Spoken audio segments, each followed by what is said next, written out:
To the north now, where India's neighbour Nepal is reeling under earthquakes. The first one came on Friday. It measured 6.4 on the Richter scale. It struck western Nepal, killing scores of people and leaving many more homeless. Hundreds of houses have collapsed. Many are sleeping out in the bitter mountain cold now. And the nightmare is not over yet. Aftershocks have been rocking the nation. We saw a big one today. It measured 5.6 on the Richter scale. This might not be the first time you've heard about earthquakes in Nepal. It has seen 7 deadly quakes in the last 8 years.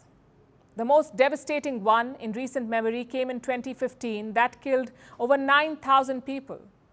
Pakistan and Afghanistan too see frequent earthquakes. You may wonder why that is. Here's a report.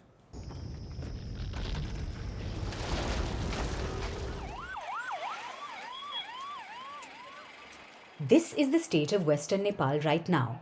Dozens dead, hundreds of homes in ruin, thousands sleeping in the open. This is the aftermath of Friday's earthquake. Our village has been totally destroyed. Our situation is so bad that we don't have anything left to eat. Whatever food we had is buried underneath the rubble of a fallen house.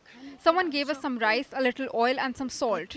Out of that we made a stew last night and ate that. I'm injured too, and others in our family have some injuries. Many Nepali people are still waiting for help. Nepal's government is trying to reach all the affected areas, but many are remote villages, often with just one road to connect them to the outside world. The earthquake took place in Nepal's Jajarkot district. It's in western Nepal, about 400 kilometers away from the capital, Kathmandu. The area is mountainous and sparsely populated, filled with hard-to-reach villages. Landslides caused by Friday's earthquakes have isolated many of these settlements, forcing Nepal to rely on helicopters to reach them. The lack of connectivity may cause the death toll to rise in the days to come. At present, it stands at about 150. Over 180 people are injured, but if rescue work keeps getting delayed, these numbers will rise. It will also get worse if Nepal keeps experiencing earthquake aftershocks, like the one it felt today. Today's aftershock took place at about 4:30 p.m. local time. It measured at 5.6 magnitude on the Richter scale. The tremors could be felt in India's capital, New Delhi, which is about 800 kilometers away from the epicenter of the recent earthquakes. This means people in Nepal experienced another devastating blow.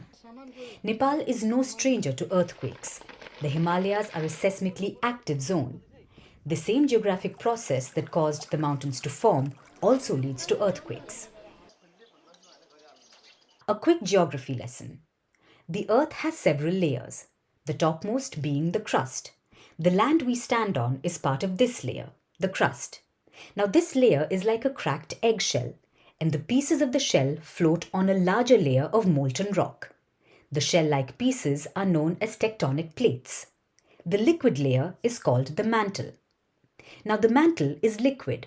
It flows and moves about like an ocean with its currents. And this causes the shell-like tectonic plates to get swept along. And sometimes these plates end up colliding because of the mantle's flow.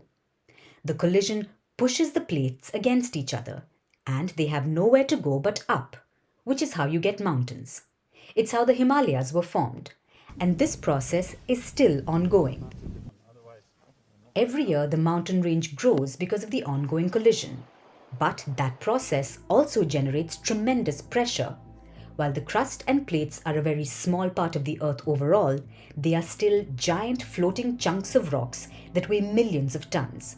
So of course, pressure is generated, and this eventually releases in the form of earthquakes. This is why Himalayan countries like Nepal experience destructive earthquakes every so often.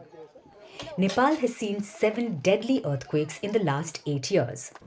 3 earthquakes have led to deaths this year alone. This includes Friday's tremor. The deadliest quake in recent years took place in April 2015. That quake and an aftershock a few weeks later left over 9,000 people dead, and it dealt a blow to Nepal's economy. Friday's earthquake may not have the same impact, but it's just as devastating for those caught in the epicenter.